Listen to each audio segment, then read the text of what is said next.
আল্লাহ বলেন, তোমরা মৃত্যু থেকে যতই তোমরা ভয় পাও না কেন, আর ভয় পেয়ে যেখানেই তোমরা পলায়ন করো না কেন, মহান আল্লাহ সুবহানাহু ওয়া তাআলা তোমাদেরকে পাকড়াও করে নিয়ে নেবে। বলেন সুবহানাল্লাহ। তাই মৃত্যু থেকে কেউই রেহাই পাবে না, মৃত্যু থেকে পলায়ন করে কেউই বাঁচতে পারে না, বাঁচতেও পারবে না, বাঁচা কোনো মতেই সম্ভব নয়। তাই যতদিন আমাদের হায়াত রয়েছে আমরা ইয়াকিনের সাথে আমরা সিদ্ধান্ত নিয়ে নিব, যতদিন বেঁচে আছি এই শ্বাস প্রশ্বাস যতদিন আমাদের চলছে এবং চলবে, আমরা কোনোভাবে আমরা এই মসজিদে আমরা জামাতের সাথে সালাত আদায় করব এবং যেখানে থাকি না কেন, যে অবস্থা থাকি না কেন, আমরা যথাসাধ্য চেষ্টা করব জামাতের সাথে সালাত আদায় করা, মানে নামাজ আমরা জামাতের সাথে আদায় করব। মহান রব্বুল আলামিন আল্লাহ সুবহানাহু ওয়া তাআলা জামাত ফরজ করেছেন মসজিদে আসার পর এসে পড়ার জন্য। কেউ যদি ইচ্ছাকৃতভাবে বিনা ওযরে ঘরে বসে সালাত আদায় করে, কঠিন কালেও তার সালাত আল্লাহর দরবারে কবুল হবে না। যাই হোক, যখনই কোনো লোক মৃত্যুবরণ করে,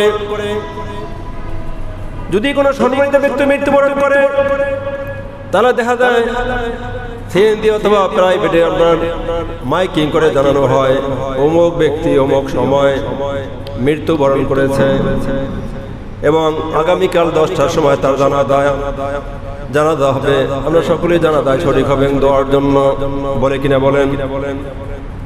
আসলে মানুষের তখন নির্ধারিত মেয়াদ শেষ হয়ে যায়, হোক সে বৃদ্ধ, হোক সে শিশু, হোক সে দৈবর বয়সে, হোক সে অসুস্থ, হোক সে সুস্থ, তার নির্ধারিত মেয়াদ যখন শেষ হয়ে যাবে, মালাকাল মউত তার দান ছিনিয়ে নিয়ে যাবে। বলেন সুবহানাল্লাহ। আমরা কেউ থাকতে পারবো না, থাকার জন্য আসি নাই, এটা আল্লাহ আগে জানিয়ে দিয়েছেন, রব্বুল আলামিন জানিয়ে দিয়েছেন, ওমা খালাকতুল জিন্না ওয়াল ইনসা ইল্লা লিয়াবুদুন। আমি মানব জাতি এবং জিন জাতিকে সাত করে বানিয়েছি, এই দুনিয়াতে প্রেরণ করেছি সাত করে ভালোবেসে। আমি আদম জাত এবং জিন জাতকে আমি তৈরি করেছি শুধুমাত্র ইল্লা লিয়াবুদুন। আল্লাহ বলেন, আমার ইবাদতের জন্যই আমি এদেরকে তৈরি করেছি। বলেন সুবহানাল্লাহ। তাই আমরা কি বুঝতে পারলাম? আল্লাহ সুবহানাহু ওয়া তাআলা মানব জাতি এবং জিন জাতিকে তৈরি করেছেন রব্বুল আলামিনের ইবাদতের জন্য। সেই ইবাদত থেকে আমরা দূরে সরে গিয়ে আমরা দুনিয়ার কাজে বিহ্বল হয়ে, আমরা পাগল করা হয়ে রব্বুল আলামিনের ইবাদতকে আমরা ভুলে গিয়েছি। আমরা নিজে আমরা ভুলে গিয়েছি। একটু চিন্তা করলে, একটু থিঙ্ক করলে, একটু ভাবেন, দেখেন, চিন্তা করে দেখেন, আমার বাবা চলে গেছে, আমার দাদা চলে গেছে, ওই পথে আমার, একই পথে আমার যেতে হবে। কারণ হলো মৃত্যুর স্বাদ আমার দাদা গ্রহণ করেছে, আমার বাবা গ্রহণ করেছে। কবর এমন একটা ঘাটি, সেই কবরে আমার দাদা চলে গেছে, আমার বাবা চলে গেছে, ভাই বন্ধু অনেকেই চলে গেছে, ওই অন্ধকার কবরে আমারও যেতে হবে। আল্লাহ হাবিব সাল্লাল্লাহু আলাইহি ওয়াসাল্লাম বলেছেন, দুনিয়াতে মানুষের সবচেয়ে বড় কষ্ট হবে মৃত্যুর ভয়ানক যন্ত্রণা। মৃত্যুর কি পরিমাণ ভয়ানক যন্ত্রণা! কেউ যদি কারো দিকে কেউ মৃত্যু হতো আর যদি সে ফিরে আসতো পিছে, তা সে বুঝাতে পারতো মৃত্যুর কত ভয়ানক যন্ত্রণা। যাই হোক, যখন কোনো ব্যক্তি মৃত্যুবরণ করে, তখন আমরা সকলেই যখন শোনার পরে বলি, ইন্না লিল্লাহি ওয়া ইন্না ইলাইহি রাজিউন। মানে অমুক ব্যক্তি ইন্তেকাল করেছেন। ইন্তেকাল শব্দটা হলো আরবি শব্দ।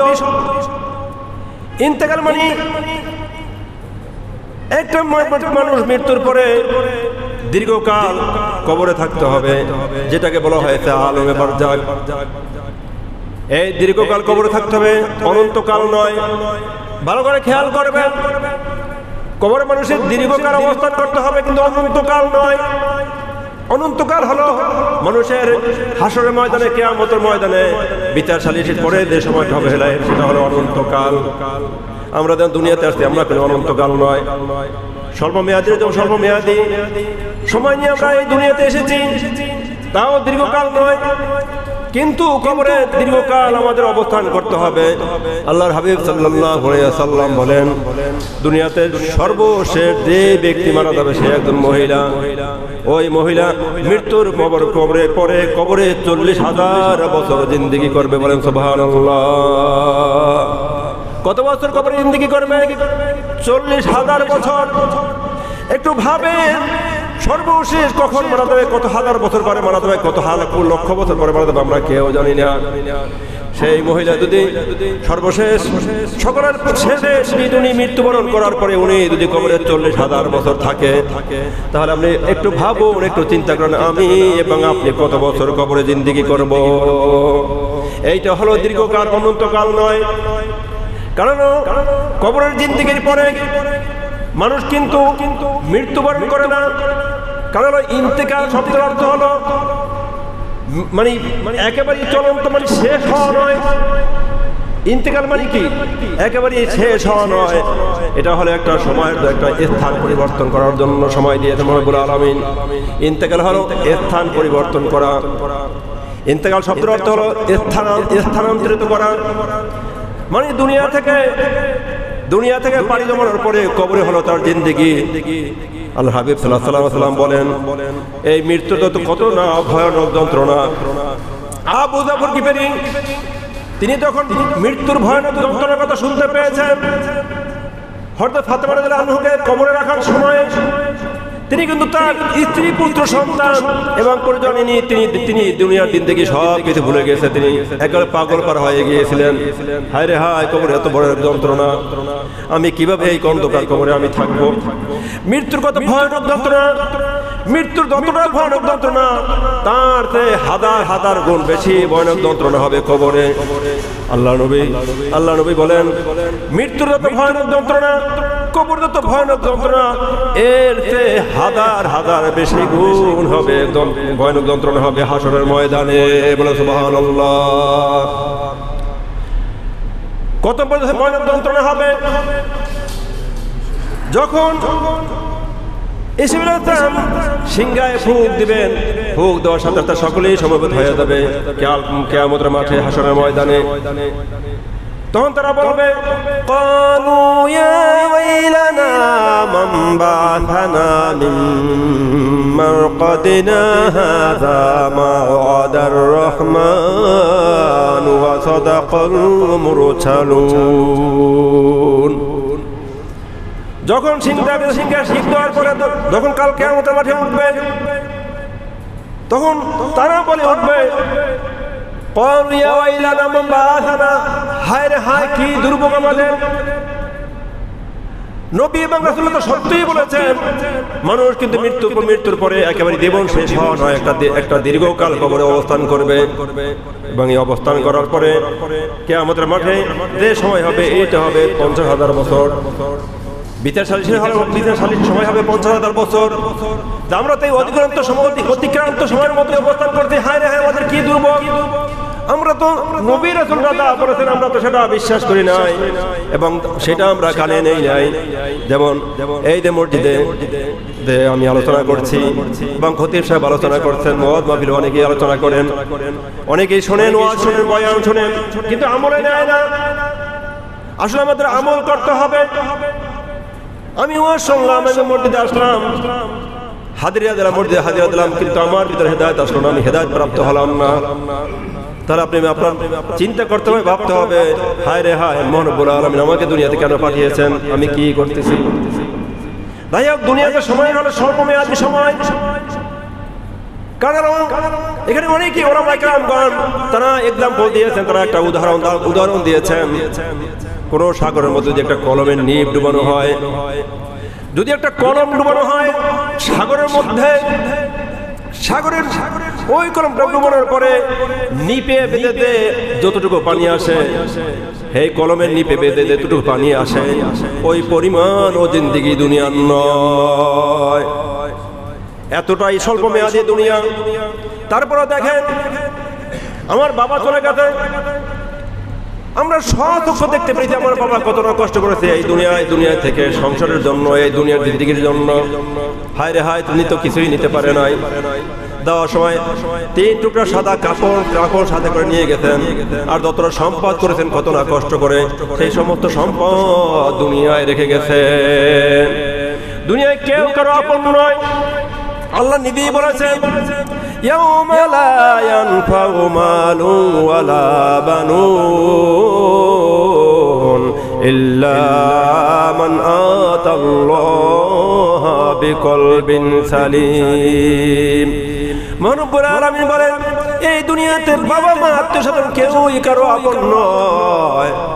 আপন হলো তোমার আল্লাহ মহান রব্বুল আলামিনের সত্তা, এবং তোমরা যেটা তোমাদের সঙ্গে নিয়ে যাবে সৎ আমল তোমাদের সঙ্গে। স্ত্রী পরিজন, বাবা মা ভাই বোন কেউ আপন নয়।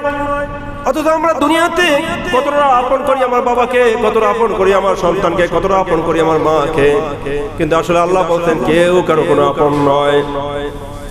কারণ হলো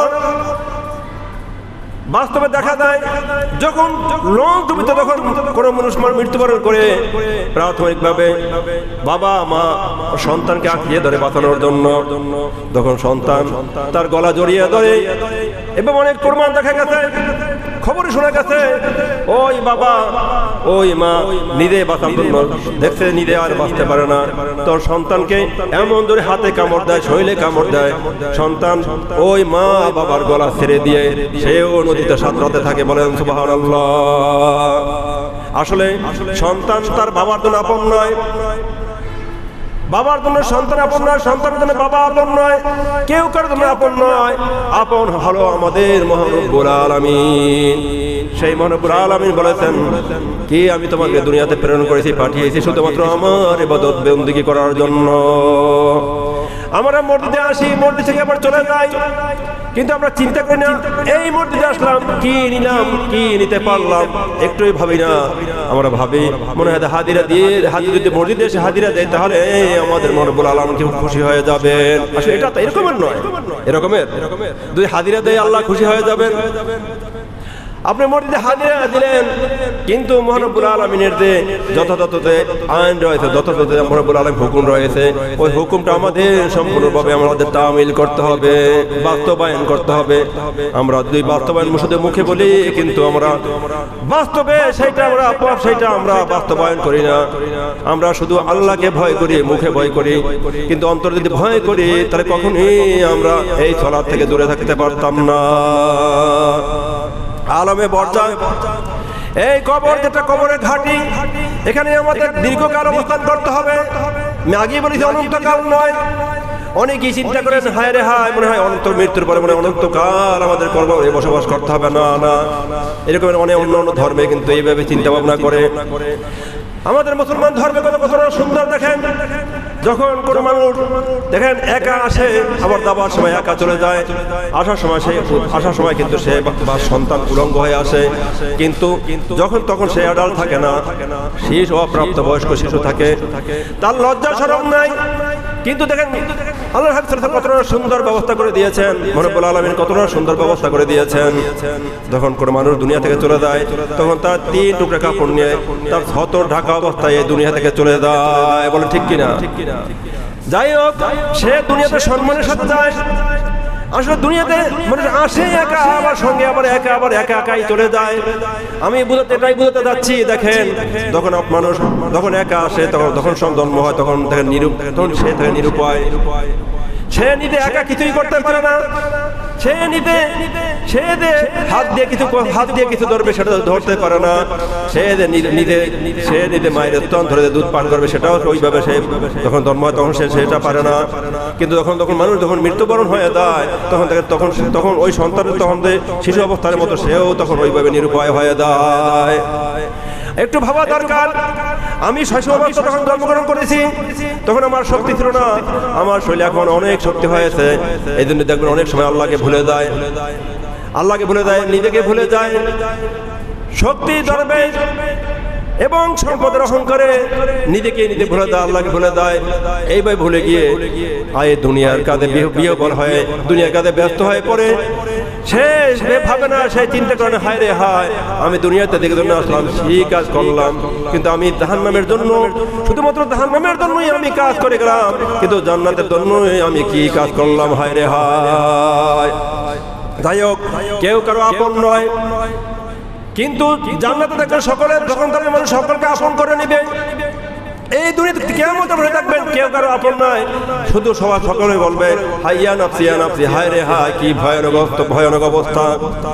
ওই সময় এইভাবে ওলামা কেরামগণ তারা এক্সাম্পল দান করেছেন, যদি সন্তান বা স্ত্রী যদি কাছে থাকে, এমনকি গর্ভধারণী মাও যদি কাছে থাকে, ওই কিয়ামতের মাঠে এমন কষ্ট, এমন দুর্ভোগ হবে, ওই দুর্ভোগ থেকে, কষ্ট থেকে বাঁচানোর জন্য সন্তান এবং মায়ের স্ত্রী এবং গর্ভধারণী মাও যদি থাকে, তাকে পায়ে নিচে রেখেও বাঁচার চেষ্টা করবে। বলেন সুবহানাল্লাহ। মাকেও সে চিন্তা করবে না, মা আমার, আমার সন্তান, এটা চিন্তা করবে না। সে যখন ওই কিয়ামতের ভয়ানক অবস্থা যখন অবস্থান করবে, তখন সে চিন্তায় মানুষের কষ্টে এমন ভাবে ঘাম ছুটে যাবে। এখানে আল্লাহ নবী বলেছেন, ঘাম তার এমন ভাবে ঘাম ছড়িয়ে যাবে জমিনের মধ্যে, সে ডুবডুব অবস্থা হয়ে যাবে, যেমন অথই পানির, অথই সাগরের মতো ওইভাবে ঘাম ছুটে যাবে। তখন সে বাঁচার জন্য নিজের সন্তানকে, গর্ভধারী মাও যদি থাকে, তাকে পায়ে নিচে দিয়ে রেখে তারপর সে বাঁচার জন্য চেষ্টা করবে। তাই ওই দিনটাকে আমাদের ভয় করতে হবে। ওই দিনে ভয় করতে হয়, ভয় করে আমাদের জান্নাতের আশা করি, জান্নাতের আমরা আশা করি, কিন্তু জান্নাতের আমরা কাজ করি না। আমরা যেভাবে জাহান্নাম থেকে আমরা পরিত্রাণ চাই, তেমনি ভাবে আমাদের জান্নাতে দেওয়ার জন্য আমাদের ওইভাবে কাজ করে যেতে হবে।